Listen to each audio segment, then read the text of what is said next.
आज इस मुल्क में हो रहे हैं।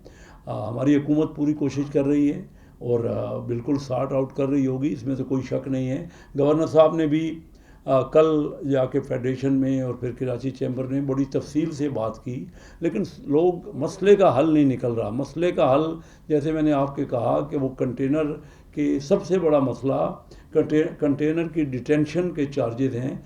शिप जो केपीटी है वो तो थोड़ा सा डैमरेज में फिर भी रियायत दे देगी, और वो पाकिस्तानी रुपीज़ में चार्जेस हैं, वो भी कंटेनर के भी चार्जेस पाकिस्तानी रुपये में होते हैं, लेकिन वो कन्वर्ट करते हैं डॉलर को और वो फिर रिमिट करते हैं। और कल ही ये बात हुई कि जितने चार्जेस पड़ चुके हैं वो टोटल कंसाइनमेंट जो अरबों डॉलरों के कंसाइनमेंट हैं, कोई छोटे मोटे कंसाइनमेंट नहीं है जो 1.5-2 महीने से रुके पड़े हैं, उसका 20% के करीब लगभग वो उनको कंटेनर के डिटेंशन चार्जेस देने पड़ेंगे जो कि यूएस डॉलर में होंगे। तो इस मसले का हल वापस जा नहीं सकता वो माल, क्योंकि कंटेनर अब वापस जा नहीं सकते। जितना हर रोज़ वो उसके ऊपर बढ़ रहा है, और तकरीबन बहुत से बिजनेसमैन की पूरी इक्विटी उसमें ख़त्म हो गई है। और ये एक बहुत देरीना मसला है। मैं समझता हूँ कि गवर्नर साहब ने कहा है कि इसका हल निकालेंगे, लेकिन इसके लिए बहुत एमरजेंट स्टेप्स की ज़रूरत है।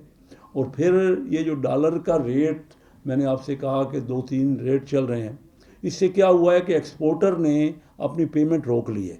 हमारी कोई 19% पेमेंट हम रिमिटेंस, एक्सपोर्टर की जो पेमेंट है वो नहीं आ रही, वो कम हुई है हमारी एक्सपोर्ट, और जो रेमिटेंस है वो 19% घट गई है। जिन लोगों क्योंकि एक्सपोर्टर ये सोच रहा है कि अगर डॉलर रेट बढ़ जाना है जो कि ओपन मार्केट का रेट है, तो वो अपना पैसा वो कहता है मैं जितना देर बाद में भेजूंगा मुझे उसका ज़्यादा पेमेंट मिलेगी। और इसी तरह रेमिटेंस वालों ने, क्योंकि ओपन मार्केट में हुंडी और हवाला से पेमेंट भेज रहे हैं, 19% पेमेंट हमारी कम हुई है। और इंपोर्ट की एलसीज बिल्कुल नहीं खुल रही, तो उससे रॉ मटेरियल की शार्टेज हो रही है, और इतनी ड्रास्टिक शार्टेज हो रही है कि एक एक दिन में, मैं आपको बता दूं कि स्टील के जो रेट हैं वो एक दिन में, मुझे अभी मैं स्टील वालों के पास इस्लामाबाद में ही कुछ लोगों के पास बैठा था, 30-35% एक दिन में कई हज़ार रुपए पर टन बढ़ गया है। मैं प्लास्टिक के बिज़नेस को और पीवीसी रेजन के बिज़नेस को जानता हूँ। वो जो आज से एक हफ़्ता पहले तकरीबन कोई 380-90 रुपए का किलो का रेट था, वो आज 550 रुपए किलो का रेट हो गया है। और अगर इस तरह एलसीज नहीं खुलती रही तो ये शार्टेज लोग जो एक्सपेक्ट कर रहे हैं बहुत ह्यूज हो जाएगी। रॉ मटेरियल नहीं मिलेंगे, फैक्ट्रियां बंद हो जाएंगी, और फैक्ट्रियां जो बंद हो रही हैं तो उससे बेरोज़गारी होगी और लॉलेसनेस होगी, और लोग बाहर निकल आएंगे। तो ये हमारी क्योंकि हुकूमत है, मैं ये समझता हूँ कि इंटरेक्शन होना चाहिए। मैंने भी पिछले हफ्ते भी यूसुफ साहब के थ्रू मैंने कोशिश की कि इन हालात में इसहाक डार साहब से सारा ब्रीफ करूं और उनको बताऊं, क्योंकि वही मेनली हैंडल कर रहे हैं इन मामलात को, और वो बड़ी मेहनत कर रहे हैं, वो कोशिश कर रहे हैं। लेकिन क्योंकि हमारे पास डॉलर नहीं है, $4 बिलियन से भी कम हमारे पास रिजर्व हैं, जो कि तकरीबन 20-25 दिन के इंपोर्ट के हमारे मुताबिक जो 25 दिन की इंपोर्ट के ये $4 बिलियन की पेमेंट है। तो मैं ये चाह रहा हूँ, खुद अभी भी मैं कोशिश करूँगा, डार साहब हमारे चैम्बर वाले, मैं कह रहा हूँ कि चैम्बर्स, फेडरेशंस, इन सब से डार साहब फौरी मीटिंग करें, आईएमएफ से फौरी मीटिंग करें। उनके जो अगर जायज़, देखिए ये मुझे एहसास है कि आईएमएफ से मीटिंग करने से जो मुतालबे आईएमएफ कह रहा है उससे बहुत बड़ी महंगाई बढ़ेगी। आईएमएफ जो बिजली के रेट बड़े ड्रास्टिकली बढ़ाने की बात कर रहे हैं, गैस के रेट बड़े बढ़ाने की बात कर रहे हैं, डॉलर को कहते हैं कि ओपन मार्केट के रेट करो, इससे बहुत महंगाई का एक बुरान आने वाला है। लेकिन अगर हम इन मसलों को हल नहीं करेंगे तो मैं एज अ बिज़नेस आपको साइड का पर्सन होने के नाते आपको कहूँगा वो बहुत ज़्यादा, उससे मल्टीपल नुकसान हो जाएंगे।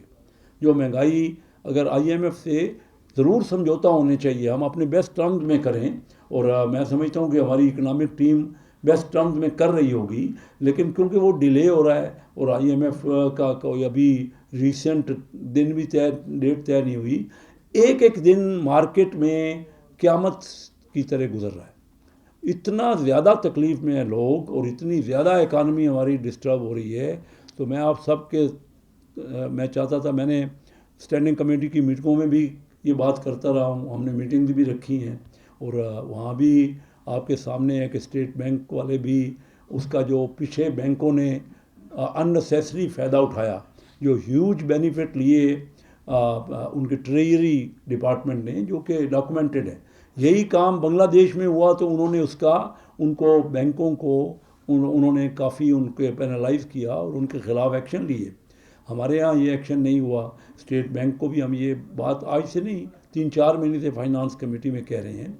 इस वक्त ये मसला नहीं है कि कौन सी पार्टी या कौन सी पार्टी नहीं, पार्टी हमारी सारी देखिए इस वक्त मुल्क का मसला है। और मैं आज से 7 महीने पहले मैंने कोई 12 मई को जब हमारी हुकूमत नहीं आई थी एक प्रेस कॉन्फ्रेंस की थी, उसके बाद आज प्रेस कॉन्फ्रेंस कर रहा हूँ। उस वक्त भी मैंने ये कहा था कि हमारा मरीज़ जो है वो वेंटिलेटर पे है, जो यंग मैन है वेंटिलेटर पे है। हम उसकी शादी की डेटें मुकर्रर करने के पीछे हैं कि कोई इलेक्शन कब होते हैं। अगर वेंटिलेटर से मरीज़ ही नहीं निकलेगा तो शादी क्या होगी उसकी। तो सबसे पहले तो हमें कोशिश करनी चाहिए मिलजुल के। मैं उस वक्त डॉक्टर मिफ्ता आए तो मैंने उस वक्त भी कहा कि एक डॉक्टर मिफ्ता नहीं, पूरे डॉक्टरों का एक बोर्ड बिठाइए, क्योंकि हमारे ये मुल्क का मामला है, हर आदमी इसमें इन्वॉल्व हो रहा है। और इतना ये आइए जी, रमेश कुमार साहब आपका इंतज़ार कर रहे थे हम। रमेश कुमार साहब भी मेरे साथ कराची की मीटिंगों में शामिल थे और अच्छा हो गया कि तशरीफ़ लाए, वो उनकी भी बात। तो ये इस वक्त जो सबसे बड़ा मसला कंटेनर के रुकने का और फिर ये डॉलर की जो मुख्तलिफ रेट्स हैं, तो मैं ये चाह रहा हूँ कि हम इसको अर्जेंट बेसिस हम सामने आएँ, हम पॉलिटिशियन हैं, हम फेस करें लोगों को। अगर कोई प्रॉब्लम्स हैं, महंगाई तो होनी है, लेकिन और क्योंकि कोई ऑप्शन नहीं है, best interest of the country, हम सब मिलजुल के मीटिंग्स करें, ज़्यादा से ज़्यादा मीटिंग्स करें, ज़्यादा से ज़्यादा इंटरेक्शन करें और उन इंटरेक्शन के बाद इन मसाइल का हल निकालें। मैं आज की प्रेस कॉन्फ्रेंस के थ्रू अपने वज़ीर ख़ज़ाना इसहाक़ डार साहब से गुजारिश करूँगा कि वो एक ब्रॉड मीटिंग करें सब बिज़नेस कम्युनिटी से, जो भी स्टेक होल्डर हैं उनसे, और हमारी स्टैंडिंग कमेटी फाइनेंस के मेंबरों से असम्बली में आके एक अपना पूरा स्टेटमेंट दें, क्योंकि हालात हमारे हाथ से निकल रहे हैं। हमारा मुल्क जो है इस वक्त बड़ी मुश्किल में और बिजनेसमैन बड़ी तकलीफ़ में हैं। तो मैं यही आज की गुजारिश करनी थी। फिर आपके जो क्वेश्चंस होंगे उस पर ज़रूर बात करेंगे। तो मैं कहूँगा आप पहले बात करेंगे जी। अली मूसा साहब पहले आए हुए हैं, गिलानी साहब बात करेंगे। हमारे स्टैंडिंग कमेटी के मेंबर हैं MLA अली मूसा गिलानी जी। जी जी, नहीं, ये रिसेंटली स्टैंडिंग कमेटी में